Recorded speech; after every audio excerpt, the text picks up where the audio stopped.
If you make a living off of bad faith arguments, grandiose posturing, and theatrical bluster, I'm not going to feel real bad for you when the rage machine that you've worked to make millions of dollars a year ends up turning on you and maybe misinterpreting something you said. I guess that's why I don't feel all that bad about the reaction that people have had to Skip Bayless's tweet, this one, that he sent out after Damar Hamlin was injured in Monday night's game, where he said, no doubt the NFL is considering postponing the rest of this game, but how? This late in the season, a game of this magnitude is crucial to the regular season outcome, which suddenly seems so irrelevant. I feel like most people didn't read the final 5 words or didn't understand or didn't sort of try to read into his meaning. That's especially true for professional athletes. People were furious with Bayless. I understand why. I don't think it reflects, I don't think that anger reflects what he was trying to say in this tweet specifically, but I do think it reflects and is due to sort of the persona that Skip Bayless has built up for a long time. And not only that, but it's something that you can see and hear in the way he tried to address it the morning afterward on his show Undisputed on Fox Sports 1. We're going to take a look at all of that today in the dang apostrophe. I know when you ask me about these injuries and I give you my thoughts, if you really want to figure it out, I think Danny O'Neill has the best translations for me. I appreciate that, Pete. I am Danny O'Neill, author of a newsletter, The Dang Apostrophe, which is available on Substack. Also host of a podcast, which is available wherever you get your podcasts. Also videos that are posted on YouTube. You might ask why it is the dang apostrophe. Well, like a certain punctuation mark in my last name, I keep hanging around. Kid's got alligator blood. Can't get rid of him. Not yet. Made it into the new year. We're going to be talking about a couple things today. The first is going to be Skip Bayless's comments and scrutiny that he's facing in the wake of the injury to Damar Hamlin. Also mention how the NFL screwed up in terms of scheduling for the Week 18 games, specifically hosing Seattle. The most recent edition of my newsletter, which I sent out on Monday, updated Seattle's playoff positioning, also its draft position, and looked at the reason why it was absolutely better for Seattle to have won Sunday against the Jets. Even if they don't end up making the playoffs, it's better for them to have won. Even if it cost them draft positioning, it's better for them to have won. We'll get into all that a little bit later, but first, I wanted to look through exactly what happened with regard to Skip Bayless. And it starts in the wake, as like everybody, watching the game last night between the Cincinnati Bengals and the Buffalo Bills. And early in that game, one of the Bills players suffered an injury, Damar Hamlin, who's a defensive back. And I wanted to put it together sort of in the timeline that it happened, where the score is 7-3. I think the Bengals have their second possession. They're driving down. It's a significant collision that happens, but it's not immediate Damar Hamlin got up after the hit, and then he collapsed. And then it was clear to me very, very quickly how quickly the trainers got out on the field that something was wrong. ESPN ends up basically coming back, going to commercial, coming back, going to commercial. Like they do that 3 times. Like it's very clear that there is a medical emergency happening. Then we see on TV the reaction among all the players. Then there's the question about whether the game will resume once Damar Hamlin is loaded into the ambulance and taken off the field. At that point, we know CPR has been administered on the field. It's clearly a dire medical emergency, and no one really knows what's going to happen. And there's a lot of scrutiny now on how close the league came to restarting the game. I know Joe Buck on ESPN said that the league had indicated the teams had 5 minutes to warm up and then they'd resume play. Subsequently, this is Tuesday morning. There's dispute from the league office about that. I think everybody, the immediate reaction was, oh my God, that's horrible. You feel extremely bad for the player. You feel bad for his family, his teammates. Like, it's clearly this awful situation. And you also, like, if you're like me, I felt a little conflicted about like this game that I enjoy watching for entertainment, the risk that that entails for the participants, like whether it's conflicted or sort of, it was clear that someone was in a very, very dire situation. Balanced in that, in the sports commentary, is the question of whether the game will resume, whether it should resume, and everybody kind of knowing it's kind of gross and gauche to even talk about that, given the severity of the situation for Damar Hamlin. Skip Bayless sends a tweet. No doubt the NFL is considering postponing the rest of the game, but how? This late in the season, a game of this magnitude is crucial to the regular season outcome, which suddenly seems so irrelevant. I don't follow Skip on Twitter. I generally try not to consume his content. I think he's a blowhard. I don't know if what Skip does is an act and he never breaks character, or if he really takes himself as seriously as he presents himself on TV. Like, this is a person who talks about, we compete hard on this show. This is, and he is unflinchingly serious about the things he does, which to my eyes, I look at some of the things he says, which are preposterous. It is preposterous, the lengths he goes to diminish LeBron James' skill as a player. It defies, like, and I can't tell if that's an act or if he really has convinced himself and really believes the things that he's saying. So in general, I didn't like Skip's newspaper column before he became a TV personality. I don't like his style of journalism. I don't like his perspective on sports. I also recognize that he is a uniquely lucrative, I wouldn't even say popular, because he makes money off of people that hate him, but he is a uniquely lucrative figure in today's sports media environment for a lot of reasons. And I saw his tweet because the reaction everybody was having. And so I thought what he'd tweeted didn't include the last 5 words, which suddenly seems so irrelevant. I thought that his tweet, no doubt the NFL is considering postponing the rest of this game, but how? This late in the season, a game of this magnitude is crucial to the regular season outcome. The way people were reacting to it, like, I thought that's the full extent of the tweet, was that he was making the point that, like, I understand it's a serious injury, but they have to go on because of the importance of the game. The last 5 words change it. Like, it's a different meaning. I didn't respond to anything he said. Like, I didn't pass commentary on it. Like, but you watched, and man, and I'm not sure if I've seen as many pro athletes go after an opinion as directly as this one. Like, and to be fair, I think most of it was former athletes now in media. Like, Kendrick Perkins called him sick in the head. Steven Jackson said he was going to slap him the next time he saw him. You saw Reggie Bush responded.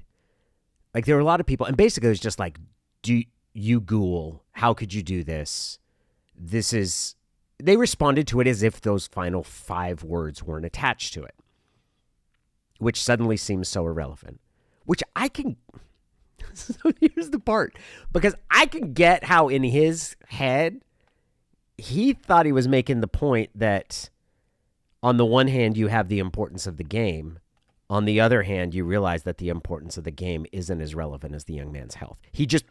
It's not communicated clearly. It's a poorly worded tweet. And the emphasis in the thought, like the point that he's making, is clearly on the importance of the game. I'm also watching the reaction, and seeing that, okay, everybody's really mad at him. And honestly, like, I think there's two reasons for that. One of which has nothing to do with Skip, and one of which has everything to do with Skip. The first, there was, whether people realized it or not, a desire to find a villain in this story. A really sad thing happened.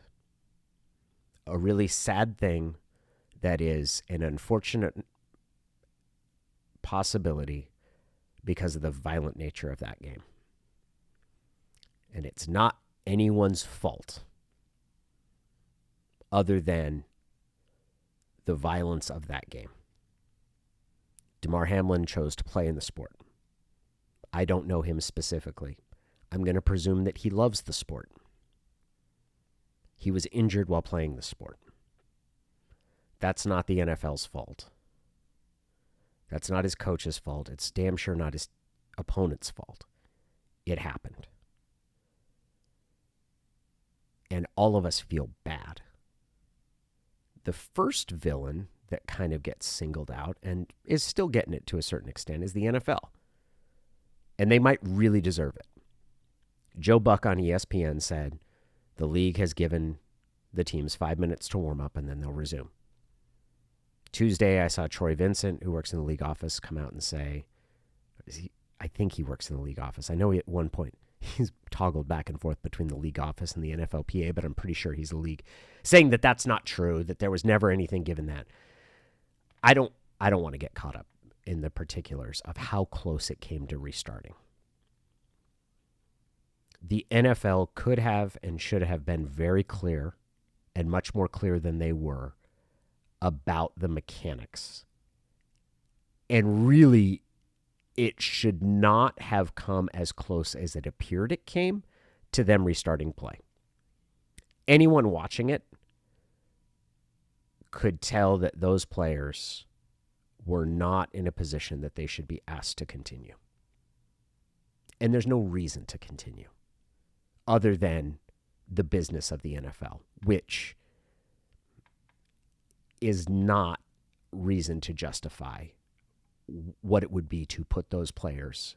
There's just, it's clear that it wasn't business as usual. Something happened that everybody that's covered the league has said has never happened. So, but I don't want to get my outrage of like, the NFL came within 5 minutes of restarting the game and it took the coaches, because I don't know the exact logistics and timeline. What I'll say is they didn't play, which is good.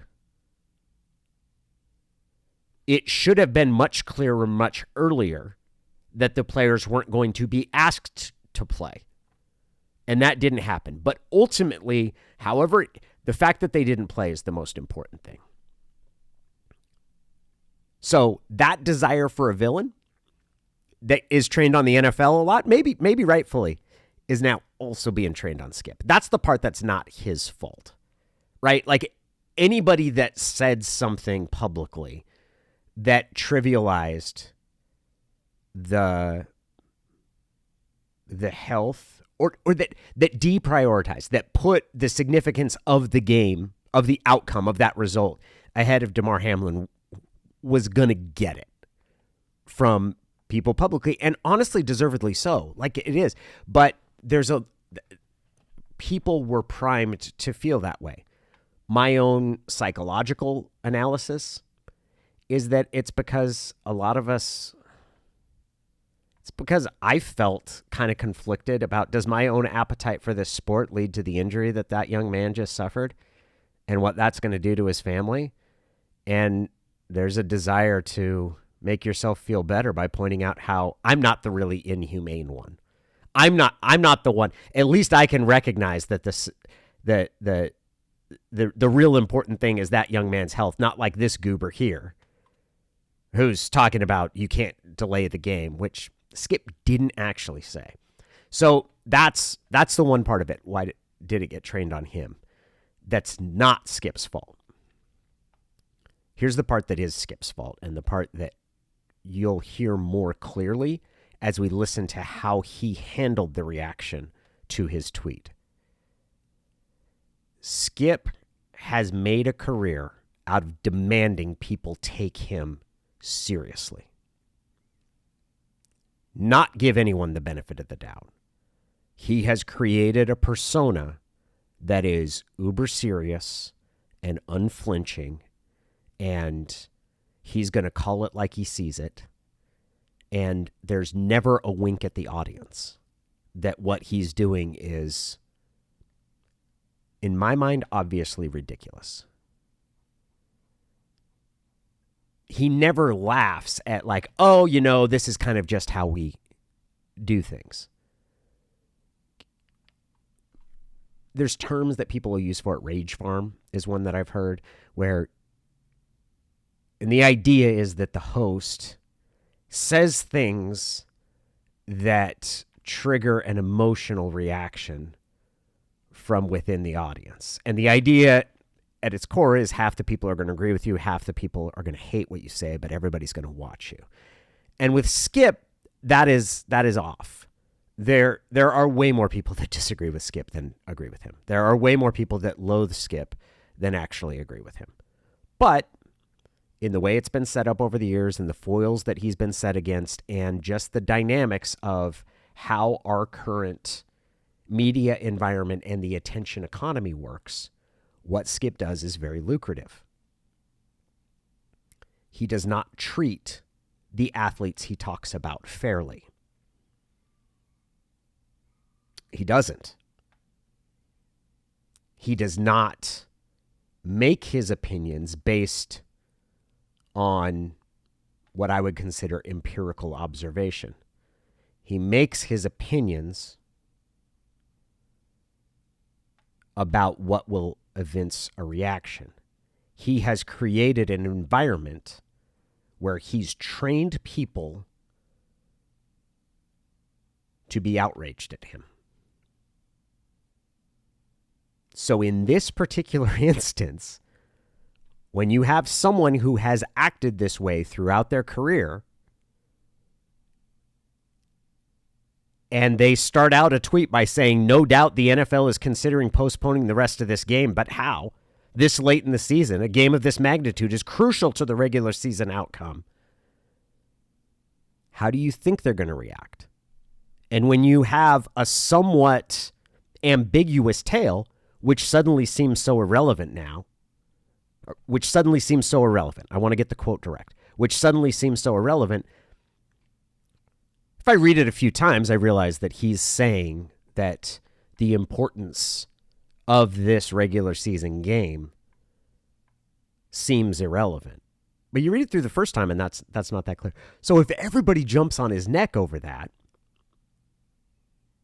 am I supposed to feel bad for him? Am I supposed to say, no, you guys need to be fair to him, and the exact words that he used? Give him the benefit of the doubt here. I know it looks bad. I know it sounds bad. I know it sounds like he's saying it, but you can kind of tell what he really means here. Am I supposed to do that? Am I supposed to be more charitable to him than he has been to LeBron James? Yeah, probably. Probably I should. Like, that's probably the more respectable, it's probably the more ethical thing. Do I feel bad that everyone didn't do that? Do I feel bad that it seems like a significant chunk of the pro athletes who have spent years either in his crosshairs or watching him dump on their colleagues did not provide him that grace? No, I do not feel bad about that. In fact, I think it's pretty funny.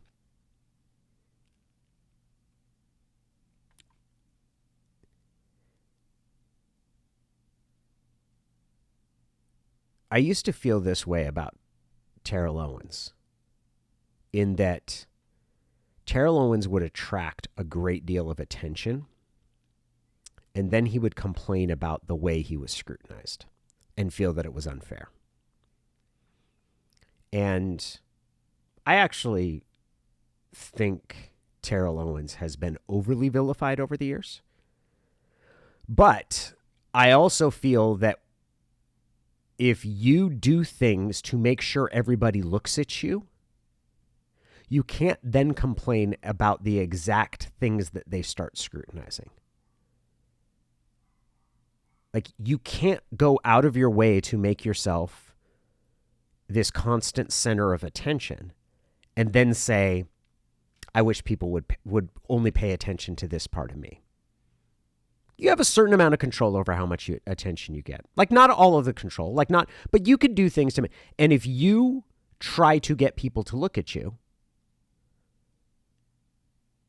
it is at the very least misguided to think that they're only going to look at the things that you want, or like outright stupid. Like one of those, like, and Skip Bayless has chosen, like, it's a choice at this point. Like, this is the persona he's crafted.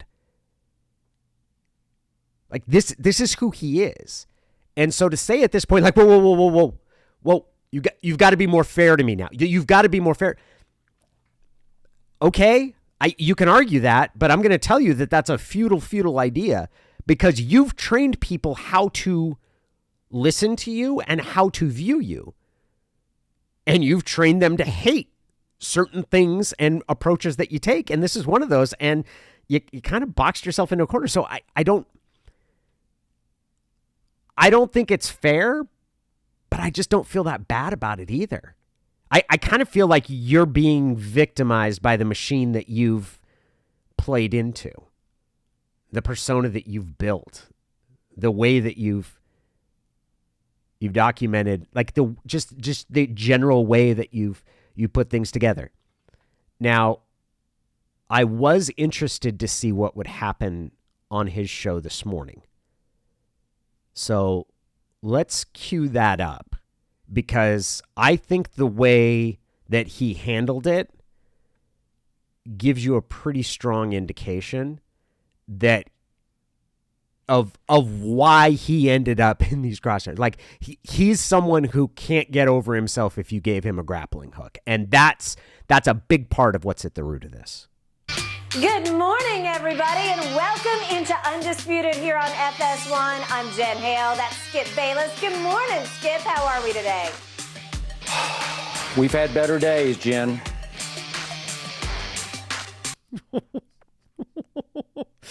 I don't think they were quite on the same page there about how to start this. Yeah. Indeed, Skip. Let's jump right into today's show, Skip. Last night's Bills-Bengals game came to an abrupt halt when Bills safety Damar Hamlin collapsed on the field. Hamlin suffered cardiac arrest and was given CPR on the field to restore his heartbeat before being transferred to a local hospital, where right now he is in critical condition. The game was suspended just over an hour before being officially postponed. Skip, what was going through your mind during all of this?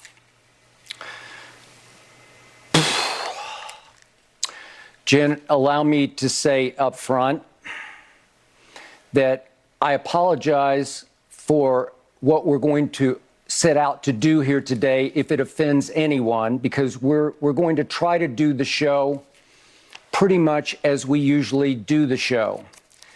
But I'll admit up front, I'm still shook up by what happened last night to Damar Hamlin. In fact, I'm still wrecked. In fact, I'm not sure I'm capable of doing this show today. I have a lot of sympathy for anybody who had to talk about this for an extended amount of time. And at one point last night, I thought to myself, I'm grateful I don't host a radio show tomorrow. This is a hard assignment. And the reason it's hard is not because I don't know what to say. I don't know what to say for 3 hours. I feel very badly for Damar Hamlin. It makes me incredibly sad to think about the pain that he, his friends, his family, the people who love him are going through, his teammates, his opponents. on a very universal level, it makes me feel bad for everybody that's playing tackle football. Like it's an awful situation. I feel conflicted and slightly guilty about how much I enjoy a sport that puts players at tremendous risk. And there's a whole separate conversation about that, the fact that players are choosing to play, that presumably Damar Hamlin loves football. And none of that, like all of that gets away from the basic fact of a young man who's 24 years old suffered an extreme medical emergency through no one's fault other than it's a violent game. And in some way, it's a cruel world like that. I don't know how to talk about that for 3 hours. And so I want to say that, like, I get kind of what Skip's saying about, I don't know how to do this. Here's what makes me just bristle. He's making it about him. I don't know if I can do this. I apologize if what we're about to do offends anyone. All of these things are centering him. That's part of the reason that he's a good host. He creates a world that he's at the center of, and people, for whatever reason, gravitate toward. It makes it in a situation like this that he's not built or accustomed to centering other people. In this case, the people covering and talking about this event are witnesses and observers and bystanders. I truly do not care how conflicted Skip Bayless feels about the injury the young man suffered. I don't. And knowing that in the background, there has been this massive uproar over the thing this man tweeted makes me feel that he's deflecting. That he is turning himself into the person who is the emotionally bereft one this morning. I will let it continue. But after barely sleeping on it, I decided to give it a try. Maybe I'll fail. Maybe we will fail, but we're going to try. Can't blame anybody for trying, right? He's going to give it his big, earnest effort. Maybe he is this choked up. But if he is, I'm not sure whether it's because of the injury that Damar Hamlin suffered or because how mad everyone is at him, including some very prominent people that he talks about on a regular basis. Like, he's basically saying that a significant chunk. I've never seen any media member get the level of vitriol from the number of professional athletes and former professional athletes that I saw last night. We wrestled through much of the night whether to even do a show today because it felt like in our minds we almost can't win with this because the last thing we want to try to do is come off as insensitive to what this young man is going through in a life or death situation. I appreciate that part. Like, I think that's actually pretty well said. The last thing we want to do is offend anyone by trying to do what we always do, which is talk about sports. As this show goes on, we're going to try to talk about a little bit of sports, but we're going to continue to talk about what happened to this young man last night and try to sort back through it with help from you and the audience. And we ask you now, if you'd like to tweet us your emotions of the night and of this morning about what happened to Damar Hamlin, please do so. You can tweet us at undisputed, and I will be sharing some of your tweets and your emotions as we share our experience of last night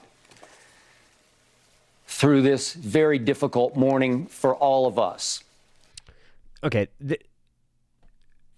Some of this is valid. right? There is, and actually I'll say this, Aaron Taylor, who is, I know him because he went to De La Salle High School, then he went to Notre Dame. He's an offensive lineman, played in the league for a number of years with Green Bay primarily. Aaron Taylor tweeted out something last night that I actually thought was a really good suggestion. He encouraged ESPN and the NFL to reach out to a mental health professional to talk to people about how to deal with not just how Damar Hamlin's teammates and other players would be dealing with the trauma, but how people would deal with the trauma of having watched that. Like, that is traumatic. So what Skip's doing? No, I don't want Skip Bayless being the one that does that. I don't think Skip Bayless is the mental health professional. But that idea of let's, like, sharing emotions, like, that's a valid approach. The fact that he's doing that before he's acknowledged what he tweeted and why I presume this is so incredibly emotional for him, or addressing the fact that his co-host isn't there, I don't know if I would call that forthright. I think he's telling people, but like, it's a valid thing that he's talking about of it's hard to do a sports show without feeling like you're minimizing the actual medical crisis and the implications of that. Like, it is hard. I think that's very true. He's going to try to do it. It's difficult. He's opening up communication lines to say, okay, you can share your emotions. Like, I think all of those are pretty valid. Obviously, my partner Shannon Sharpe is not here today. I look forward to seeing him tomorrow. But I would like to work back through what I went through last night as I watched this unfold. He's centering himself again. I want to work through what I went through. This was obviously, you could argue, the biggest Monday Night Football game of the year. It got off to a rip-roaring start. Joe Burrow goes right up the field and scores, and it's 7-0. Then Buffalo gets a field goal, and it's 7-3. And at about the 6-minute mark of the first quarter, as you well know, Joe Burrow completed a pass to T. Higgins, went for 13 yards, to the Buffalo 48. Okay, I'm not going to have him regurgitate And this. just that obviously he's 24 years of age until that happened. And before I go into that, let me put Damar Hamlin in some perspective for you. He's 24 years of age. He's out of McKeesport, Pennsylvania, went to Pitt. Okay. So, has Skip ever talked about Damar Hamlin before? And saying that as a question, if I had to guess, I'd say no. That player's name has never come across Skip's lips before. And here he's presenting it to you like, I'm going to contextualize and give you the full sort of description of this young man's humanity. Was drafted in the 6th round 2 drafts ago. So this is his 2nd year. And the book on him was, coming out of Pitt, that he would probably just be an average backup player in the National Football League and a special teams player. And because of an injury to Micah Hyde, which took place in the 2nd game of the year, Damar Hamlin got his opportunity in the National Football League. And he seized it, and he ran with it in ways he didn't run that great before he was drafted. He was 4.6 in the 40. Okay. This is theater. And I'm not saying that as, hey, this is embellished and he's not really feeling this.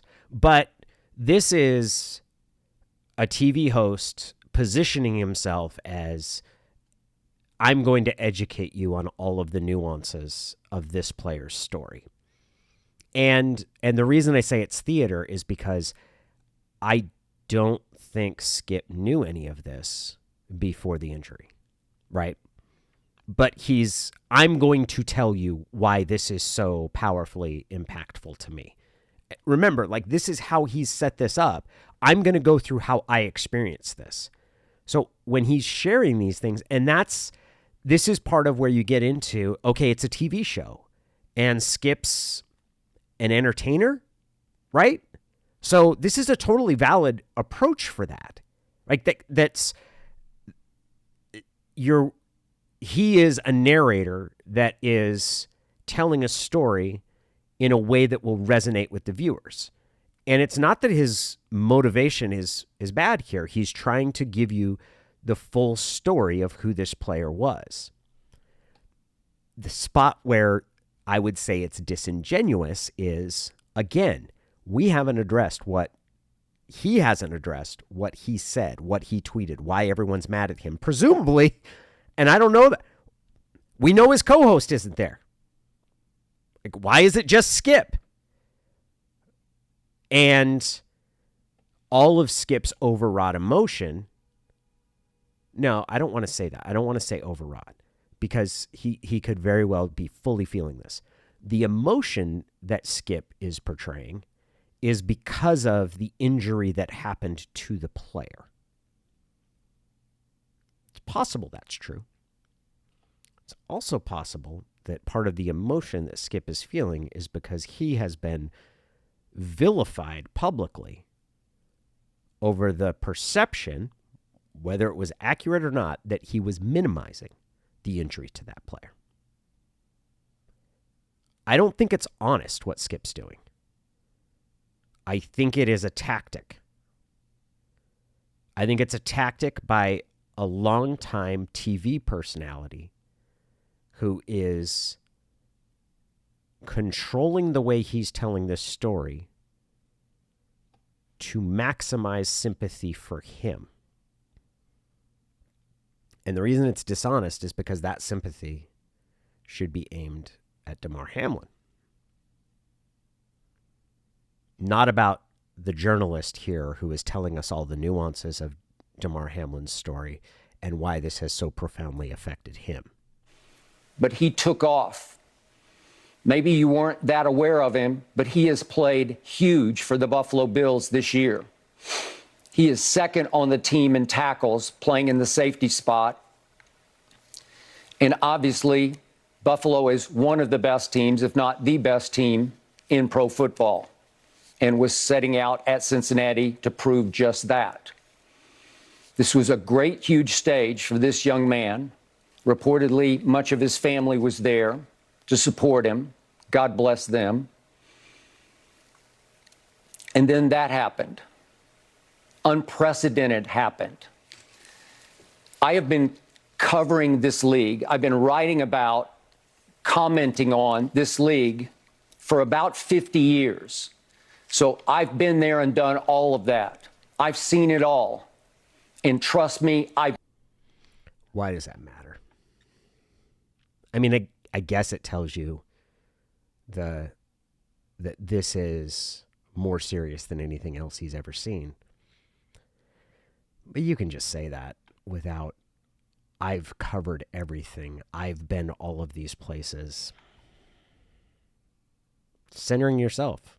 Like, Skip has a world where everything revolves around him. And this story, that if it has anything to do with him, he's not explaining why yet. He's centering himself. It's impactful to him because in his 50 years of experience, he's never seen anything like this. Well, that speaks to the severity of the situation for the player. Not for him. Not for Skip. never, ever seen anything like that happen. Before you knew it, an ambulance was on the field. Not just a stretcher, not just a cart, an ambulance. That's when you knew this was different.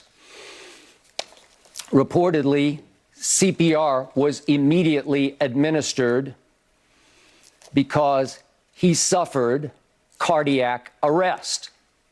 And now his teammates, and pretty soon also the Bengals, are gathered around looking into the face of a young man, age 24, who is literally fighting for his life. CPR.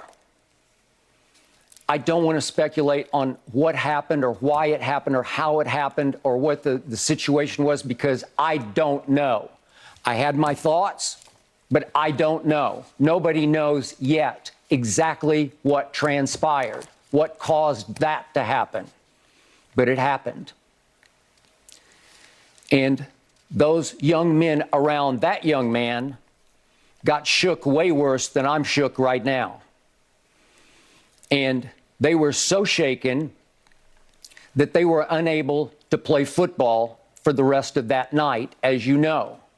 But this went on and on and on to the point where unprecedented turned into, oh my God, what has happened?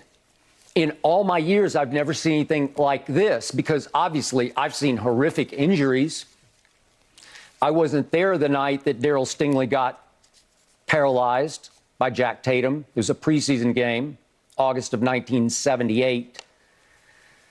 But I was watching Monday Night Football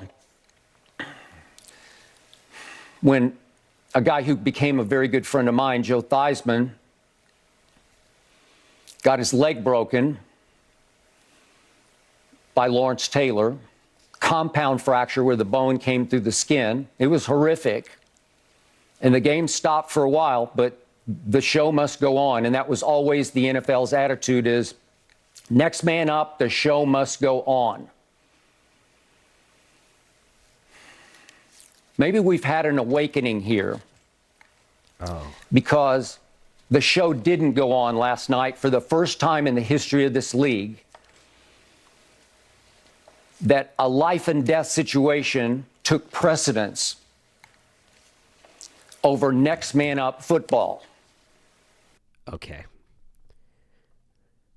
We'll see where this goes. I think he's trying to position himself as part of that. He feared the NFL was going business as usual, and he couldn't see how they could do that. And that's what he was trying to say in his tweet. I might not be generous enough with that, though. I might really trying to be seeing ill intent on Skip's part where it isn't there. So let's let him continue. So at that point, I had tweeted twice already. My first tweet ended with that I just said a prayer for DeMar and his family. My second tweet was about so many horrific injuries, but this is very different, in all caps. And then came my third tweet, which I believe was widely misconstrued, misinterpreted. I don't follow what's happening on Twitter. I just tweet. Okay. I have a question here if he's going to actually repeat the words in his tweet or show the tweet, because a common tactic in crisis management is to tell a person who's apologizing never to acknowledge the specifics of what they're apologizing for, that you don't want to say it again, essentially. Like, don't repeat what you're in trouble for. Don't go back into that. Apologize, but don't acknowledge it, which is actually a problem. Like, a good apology should acknowledge specifically what was done, what you regret. You should acknowledge, here's what I said, here's why I regret that. I wonder if he's not going to acknowledge it. But my boss here at Fox called and said, hey, people are really reacting strongly to your tweet. Maybe you should clarify, which I immediately did. But my first tweet was simply, as a journalist, I was putting myself in the heads of the NFL executives, starting with Roger Goodell, who are having to figure out on the fly what to do here. And I stated the glaringly obvious, which is that no doubt the NFL is considering postponing the rest of the game. This is right. Okay, I want to, like, this is good. I think it's really good that he did this. Like, it's good that he is laying out exactly what he said. In the middle of the vortex of this situation, when it was unclear what they were going to do with the game. But I made the point that this late in the season, that with a game of this magnitude, it's very difficult to postpone it. Yet the end of my tweet was, all of which suddenly seems so irrelevant. For the first time in the history of the NFL, my point was, it was all rendered irrelevant by what was happening on the football field in front of all those football players, those gladiators, those warriors. They were shaken to their foundations. So I immediately didn't retweet, I just clarified. And I'll state it again. Nothing is more important than that young man's health. That was the point of my last tweet. I'm sorry if that was misunderstood, but his health is all that matters. Again, everything else is irrelevant. Once Skip got around to the actual explanation, I thought he was fine. Like, he could have done better. But in the general, here's what I said, here's what I meant. Like, I actually, it's strange to see how he's unable to sort of acknowledge how he was wrong, though. Because how he's wrong is that his words didn't really measure up to his intent. Right? Like, the way he phrased and structured it didn't reflect his intent. And instead of saying, like, oh, I worded it poorly, there's kind of this indignance of, you didn't read what I wrote. But that's sort of a critique of style and presentation, right? Like, that's not sort of, he's not lying. But he's refusing to acknowledge sort of how his words came across. And part of the reason that his words came across that way is because of the character, because of the style, because of who he is as a media professional and how he's built his brand. I hate that term. But it fits here. Like, he's been a contrarian, this dogmatic, insistent contrarian. And in this case, he's kind of like, wait. Like, you've got to read the whole thing. You've got to understand what I was trying to say. That's not how he's worked in criticizing athletes. And that's why you see the athletes jumping on his neck. Honestly, like, they don't like the dude. I don't think they're wrong to not like the dude. When you don't like the guy and it's an emotionally charged situation and you're dealing with somebody's health, you're probably not inclined to give him the benefit of the doubt or to provide a generous reading or to read it 3 times to try and understand what he really meant. So let me give you an alternative way that he could have handled this. And if he had hired me, Danny O'Neill, certified apology provider, apology consultant, that's what it'll be, because I'm not going to write your apology for you, but I'll consult you on how to apologize. I have extensive experience with apologizing. In fact, I'm someone who's known to apologize for things I don't really need to apologize for. Angel Breedlove broke up with me in the 7th grade because I wouldn't stop asking her if she was mad at me, even when she wasn't. I am someone who is well experienced on how to construct an apology. And the steps are fairly simple. Acknowledge what you did. Say that you understand why this was hurtful to someone else. provide briefly a statement of your intentions if they were different from the actual effect. If you didn't mean to or didn't anticipate the harm that came from your actions, you can provide that, but do that briefly. You don't want to spend too much time there, otherwise it'll sound like you're making excuses. Repeat the apology. And then you generally understand that the other person has the decision on whether or not to forgive you. In this case, should Skip say, "I'm sorry"?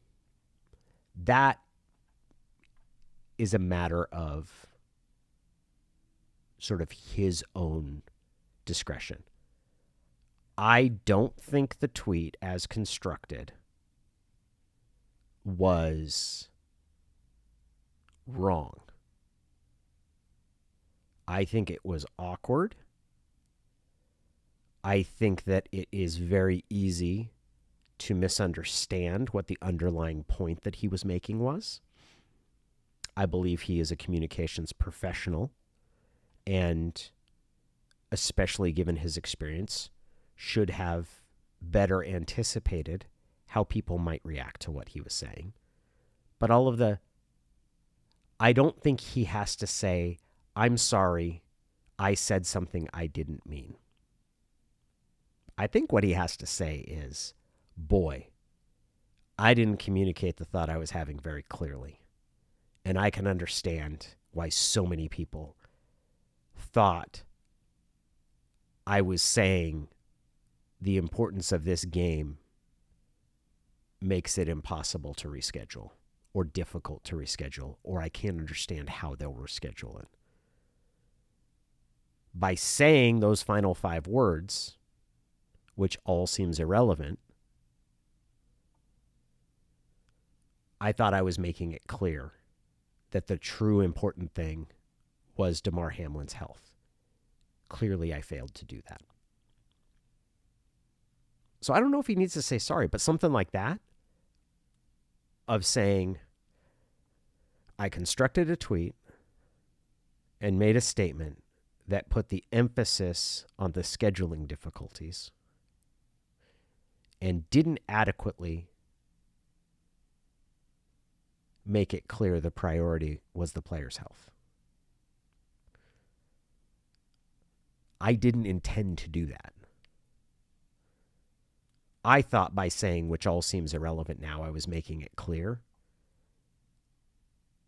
that his health was most important. Clearly, I did not. I really regret that. I wished I'd worded it differently. My words didn't reflect the intention I had. It's a much different way to come across.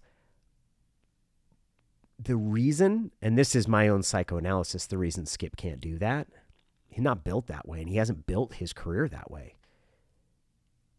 He hasn't built his career by giving other people's perspective room or taking into account others. It's all self-centered. It's all id. It's all him. This is what I think and why I'm right. And that thing that makes it so hard for him to directly acknowledge a shortcoming of his own is also why so many people are uncharitable or not giving him the benefit of the doubt or taking their first read and assuming the worst of him. And I see that as a consequence of what he's done rather than some sort of, oh, it's really unfortunate and too bad that's happened. It's like, well, yeah, man, you make a career out of acting that way and trying to get people to react and be mad at you. Don't come crying to me when they really get mad and you're like, oh, whoa, that's not what I really meant. It's like you've been flipping that lever for a long time. You play the rage machine, and now the rage machine turned back on you and didn't exhibit the kind of nuance that you wanted. Like, sorry, no, I'm not. Like, that's a foreseeable consequence of what you've been doing. And the way he apologized or the way he set up the situation by just dragging out how much it was about him, like, it's just not. his inability to see this as anything other than how it affected him and how the reaction to his tweet has piled on to his already personally tormented experience of having watched this injury is just, it's part of the exact reason why he made the mistake he did in phrasing that poorly. He can't get beyond his own opinion. That's all that matters to that dude. And it's been incredibly lucrative for him.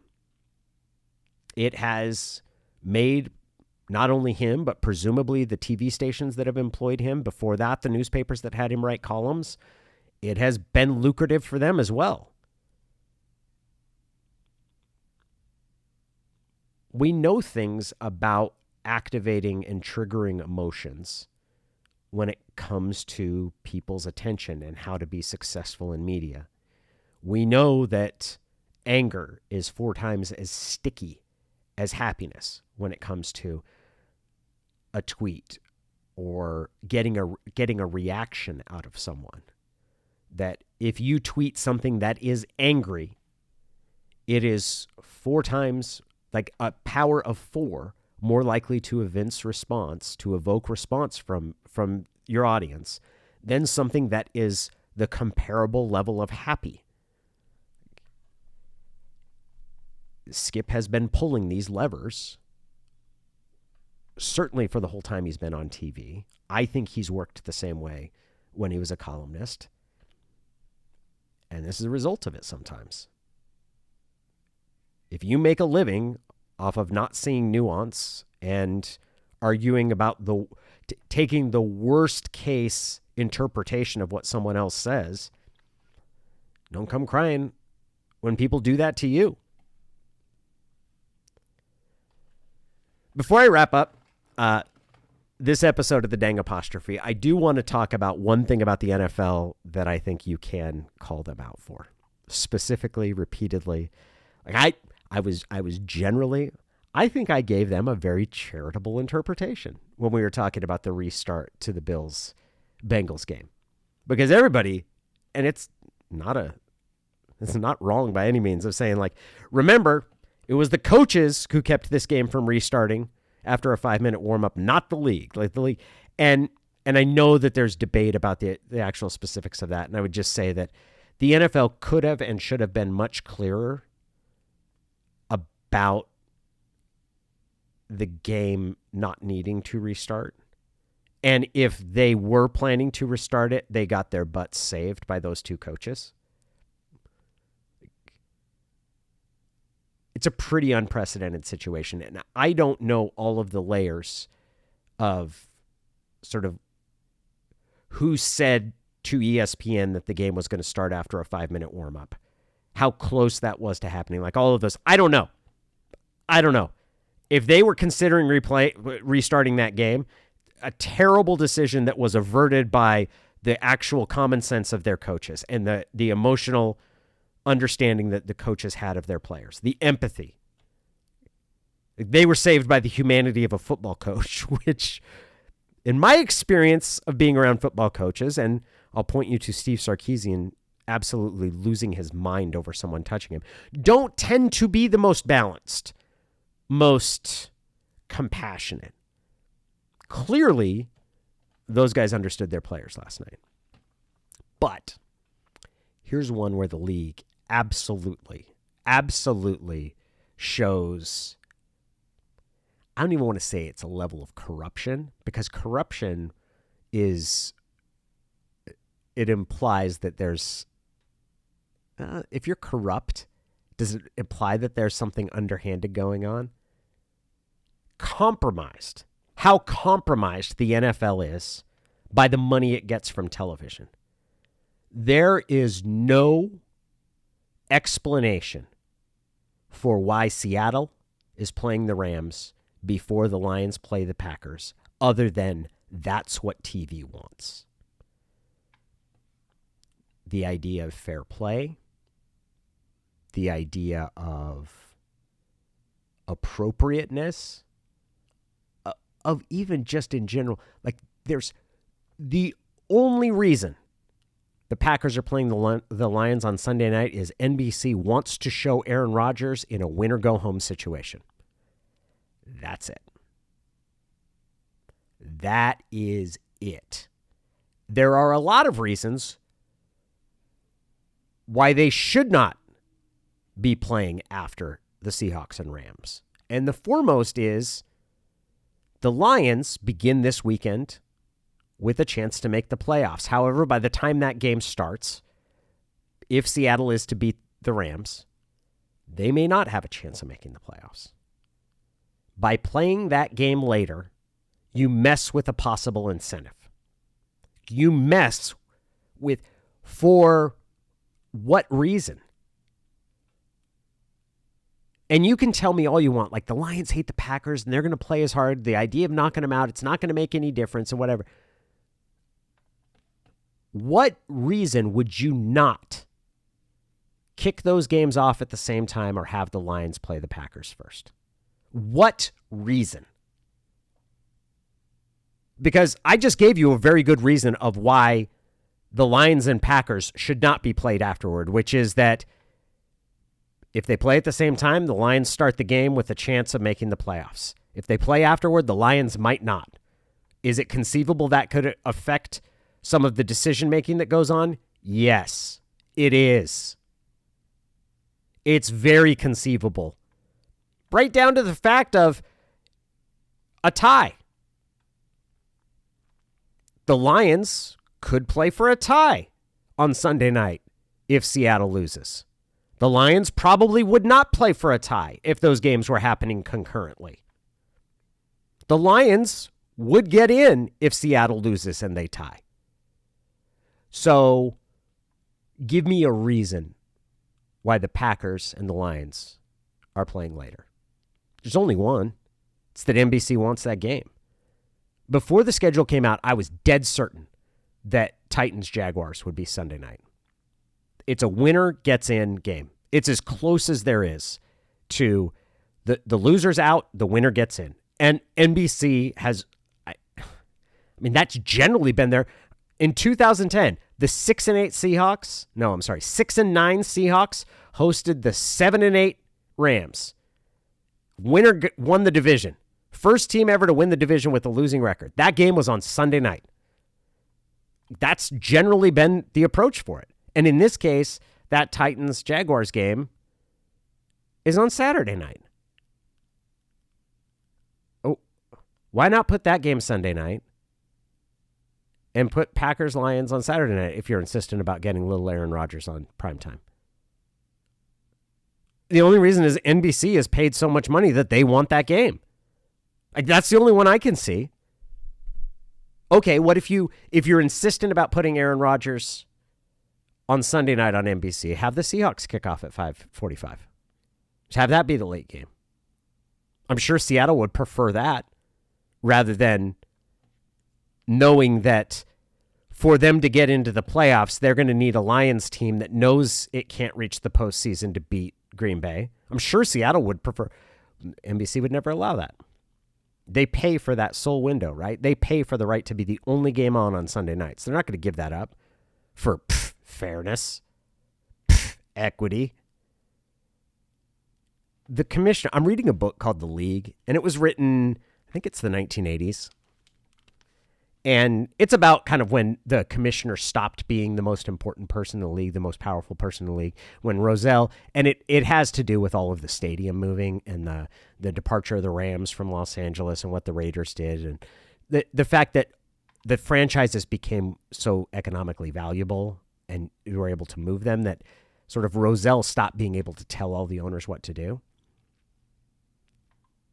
The NFL commissioner, he has power over player discipline, but all the other stuff, like the commissioner should be in charge of fair play. Like that at the core of it, isn't that why you have a commissioner? Because he's in charge of making everything fair. And in this case, this isn't fair. Or it's clearly not the fairest. And he's like, well, he can't do anything about it. Like either the TV executives have given the NFL so much money that you can't tell them what to do. You can't resist what they want. Or You're not that concerned about fair play. Like one of those two things. Like it is a terrible reflection on that. And I will close by making this comparison. FIFA, the organization that governs global soccer. FIFA pretty much it's incredibly corrupt. I mean, all of the stories about the bidding process for the World Cup that was just played in Qatar, all of the different stories about what over the years, I mean, God, the U.S. has tried to extradite and prosecute FIFA executives for all of the corruption, like flat out, like big cash bribes, like all of that stuff. FIFA, who is known to do just about anything for $5, has the final games in the group stage of its World Cup tournament kick off at the same time. Why? Because that's what's fair.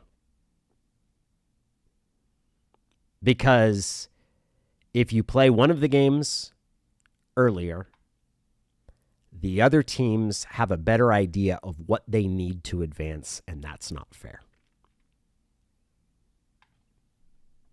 It messes with the incentives. I can guarantee Fox, which paid however much money for the World Cup, would have loved to not have those games on simultaneously, essentially cannibalizing the audience. And they're switching between Fox and FS1, stack them back to back. But even FIFA, however conflicted it is ethically, however compromised it is by money, actually does something that is in the best interest of fair play as opposed to TV revenue.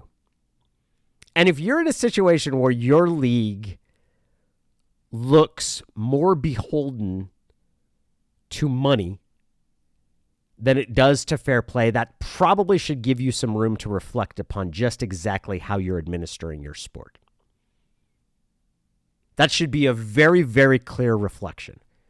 It is a travesty and ridiculous, and for no good reason other than TV executive desires and programming, that Seattle is playing before the Lions and the Packers on Sunday.